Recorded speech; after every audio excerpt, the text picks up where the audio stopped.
Hello and welcome to the MyFed University podcast. My name is Ryan Polimeni. I'm your host of the podcast, and I'm excited to have a very, very special guest on our show today, Mrs. Adriana Greene. And Adriana is a former HR director with over 30 years of federal experience. And I'm very excited to have her on today. And I'm going to have her share with you a little bit more about her resume because I could go on and on for days about it. But she's the one that can really break it down and explain, her roles in the federal system. And part of the reason why I'm really excited to have her on is to be able to capture some of the insights that she has and to really help you, the federal employee, number one, avoid some of the common mistakes that people make early on in their career that she's seen for 30 years plus, and how to really maximize your benefits over the long haul. So, Miss Adriana, thank you so much for coming on today. It's been an absolute pleasure to have you and get to know you. If you wouldn't mind just sharing a little about yourself, a little about your background, then we'll start diving into some questions. Well, hello. Thanks, Ryan, for having me. It's my pleasure actually to sit and talk with you. Yes, I'm Adriana Greene, and I recently retired from the federal government after about 33 years of service. I spent my career really in the HR arena. So 30 of those years was in some form of HR. My passion, my reason why I went to serve the federal sector. So a little bit about me. I started my career many years ago as a personnel clerk. What's a personnel clerk, they say? It is what we currently know as an HR clerk. So over the times, we have transitioned from personnel to human resources. And who knows what this new era, it may be HR 3.0. But for now, I've been in many roles throughout my journey. Not only did my journey take me from a local field facility in the federal government, but I moved to a regional role and as well as a corporate level headquarters role. The experience in the journey was remarkable. It allowed me to meet people who really are on the ground doing the work for the agency, as well as seeing the business sector and headquarters on how government work, how Congress works with our federal agencies. And so I was afforded the privilege of really having a lucrative career. When I say lucrative, I'm a public servant, so I'm not talking about a multi-million-dollar career. I'm talking about the wealth and the importance of what I learned during this journey of how government works, how I can bring my skill sets into the government and help it to succeed in its mission and goal. So that's how I want you to be able to see yourself as that public servant, one who can lend their skills and their abilities in the public sector to serve America's people. So I'm Adriana. I love HR, and let's go, Ryan. What do you want? That's an incredible introduction. I got to tell you, getting to know you over the last year and a half has been an honor for me because I'm listening to what you're saying, but to be around you on a regular, consistent basis and watching you in action when you were working, right? I had the opportunity to meet you about a half a year before you retired. So we got to do some good work together at the hospital, at the Richmond VA hospital. And then afterwards, having you become a part of the MyFed University family has been incredible because we get a lot of insights from you. And I think what a lot of our listeners will find too, and if anybody's ever attended, any of the MyFed University workshops that we've done, a lot of the content that is put into those workshops and is built come from people like you because how many times have you come to our office and we say, listen, what do they need? What do federal employees need? And the insight that you've been able to give us is just priceless to be able to, again, bring to the federal system and to federal employees to really, like you said, give them the edge for a successful career, right? It doesn't have to be money-wise. Obviously, we all like to have a lot of money, a successful retirement, which is the goal. But while you're working, what does your career look like? What's a successful career look like? And for you, you've made that your life's mission. and here we are now. You retired at the end of last year. You now work with MyFed University as one of our national trainers, and it's been a great honor to have you on here. So thank you so much for taking the time today to be here to give a little bit of insight. And I know one of the things, Adriana, that we get a lot of questions on, because again, with MyFed University, I'm a network representative of MyFed University. And so what that means is, just like you, I get sent out all over the place to do trainings, to work with federal employees across the country, to work with our relationships that we have with other federal agencies like NASA, like a lot of the VA hospitals. And some of the common questions that I get that I want to ask you, because who better to get insight from somebody who's been in the federal system for 30 years, and especially as a high HR role, right? Adriana, tell us a little bit. A question that I'm getting all the time is, maybe give me, 2 or 3 commonalities that you've seen over the course of your career that people make a mistake, maybe early on in their career, or maybe even if they get ready to retire. What are some of the common mistakes that you have seen? Again, we don't have to get too deep in it, because I know this could be a 5-hour long talk, but maybe just a few common mistakes that you've seen. Well, that's a good question. Let's start. Maybe the number one common mistake that I've seen as an HR director, where employees would either come to me or in a workshop setting would ask the question, or fail to ask the question about retirement planning.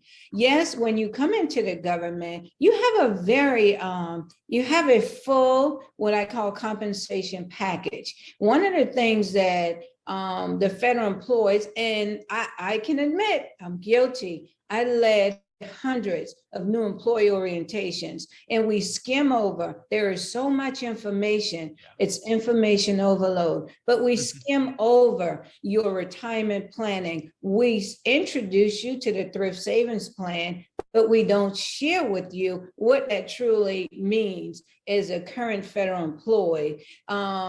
Retirement planning, not only retirement planning, your life insurance. Those are financial implications that we commonly fail to provide employees, and employees fail to inquire early in their career. So we fail to really do effective planning in the retirement. And so one of the reasons, Ryan, when I was excited when I was introduced to you, was it was a gap. It was a gap for me as an HR director, overseeing at that time over 4,000 employees, where I know these employees weren't getting that information, that valuable information that was not coming from Washington, D.C. It was not coming directly from our corporate office. And not because we didn't want to share it. In HR, we really don't have the time to go deep. And so when we can partner with someone that's going to help you get a clear understanding of what your financial future looks like 30 years, the government still requires for full retirement 30 years of service. And so you have a window, an opportunity early in your career to set the path forward for your financial future. So I would say that's common mistake number one, not really establishing that pathway to your financial future. Second common mistake would be in the area of career development. Many times, if federal employees come in, they get their job, they're excited, they do the job, but they become stagnant. And so you want to really establish a career plan. Where do you see yourselves a year from now, 5 years from now, 15 years from now?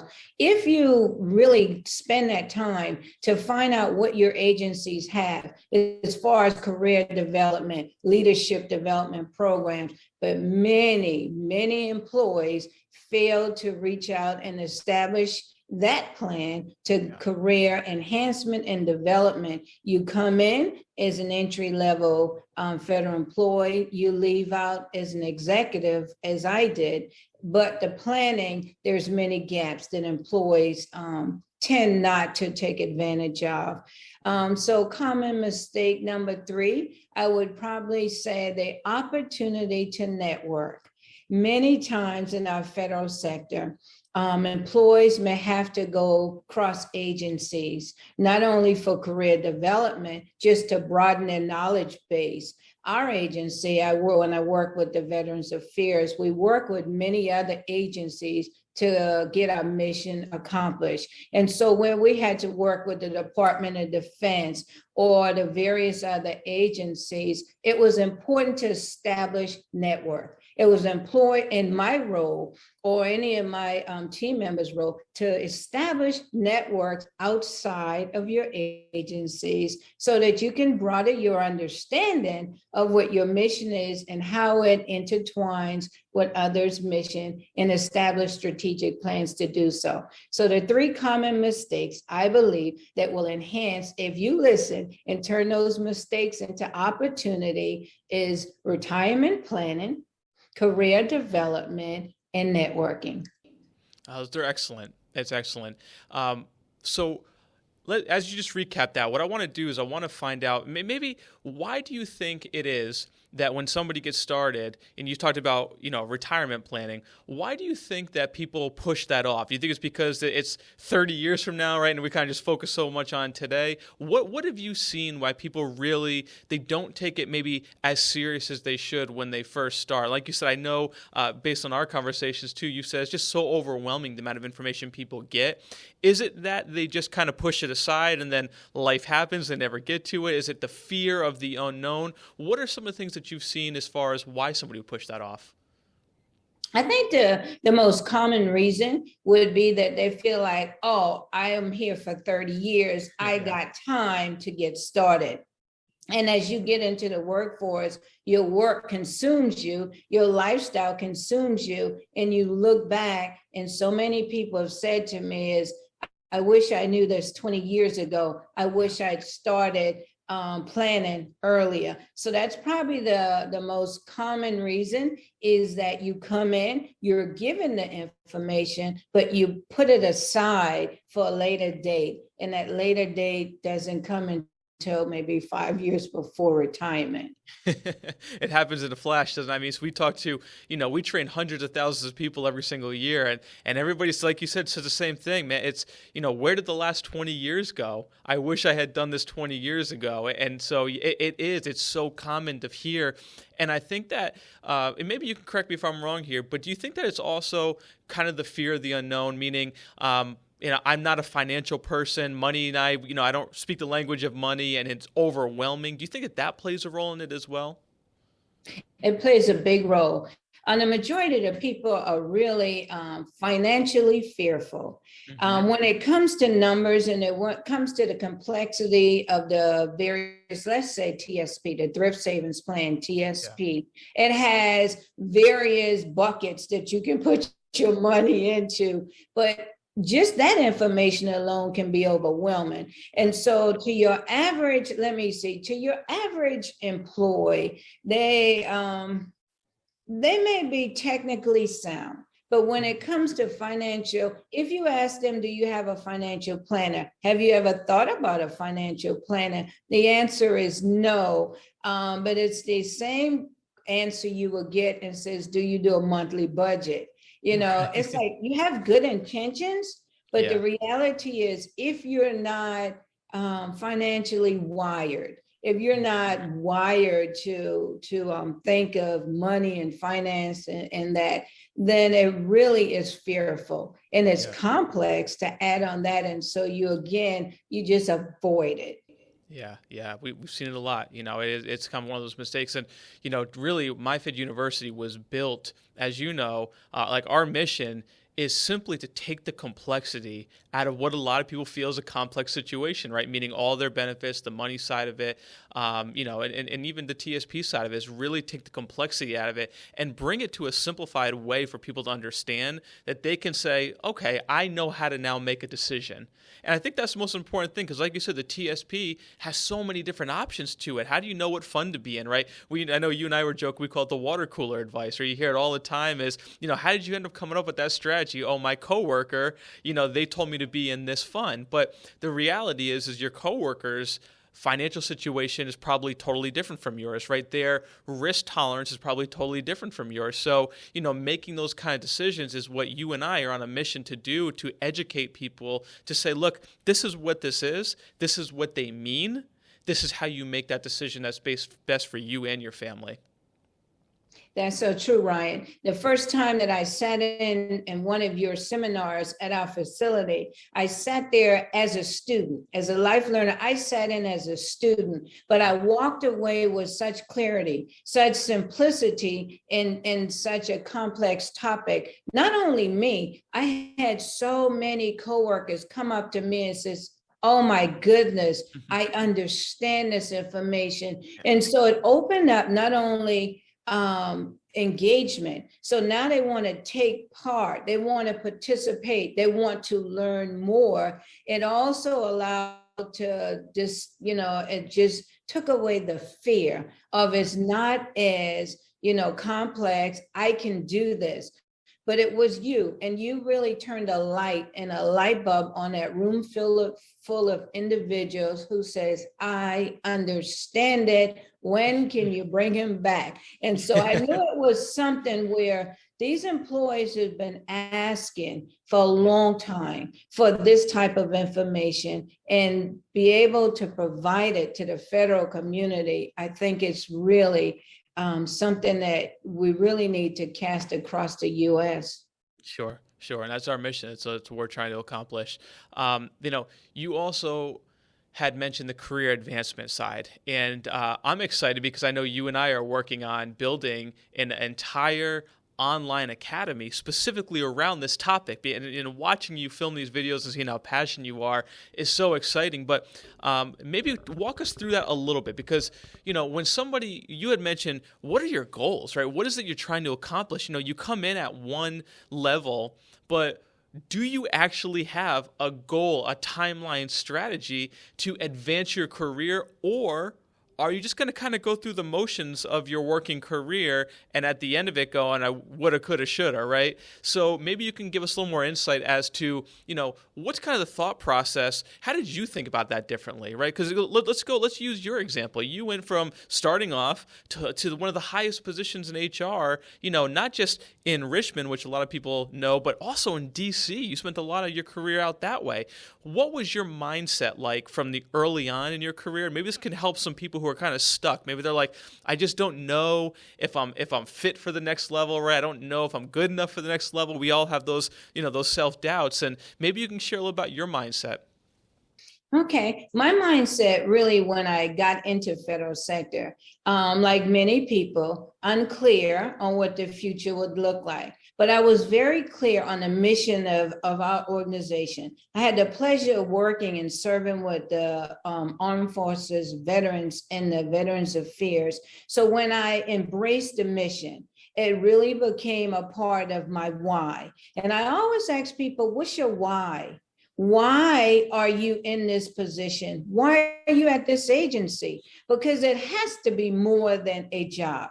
Right. It has to be something that you're passionate about, you're skillful in. And for me, connecting passion with purpose is the key to success. And so me personally, it's like, what am I passionate about? I've always been passionate about helping people succeed. Always been passionate in seeing people's potential come to full fruition. And so for me, what does that look like? It was not going to be an accountant, because although I have a master's degree, I would not be passionate about applying your numbers in your budget. But when it comes to seeing people come into an agency and what they can contribute, I saw I was passionate about that. And so I did not start in federal government in HR. My very humble beginning was with the Department of Energy in Washington, D.C. as a clerk typist, administrative track.